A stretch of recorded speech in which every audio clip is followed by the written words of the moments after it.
মা খাদিজাতুল কুবরাকে কবরে রাখার পরে নবীজি কবর পারে বসে আছেন, মাটি চাপা দেওয়া হয়েছে, নবী বসে আছেন।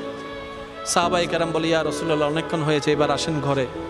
নবী বলছেন, ও আমার সাহাবা, যিনি শুয়ে আছেন উনি আমার দুঃখের দিনের বন্ধু, আমার অসহায় সময়ের মধ্যে উনি সহায় হয়ে পাশে দাঁড়িয়েছেন।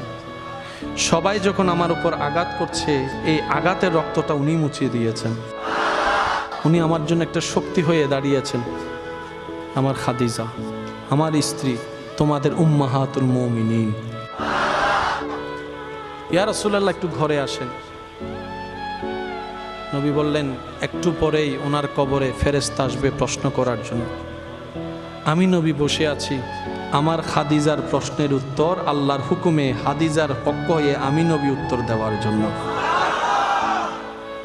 পৃথিবীর সমস্ত ভালোবাসার বন্ধনকে পিছনে ফেলে আপনার আমার নবীর জীবনীকে একটু খেয়াল করে দেখেন, সমস্ত রোমান্টিকতার হাই রোমান্টিকতা আমার নবীর জীবনের মধ্যে আছে।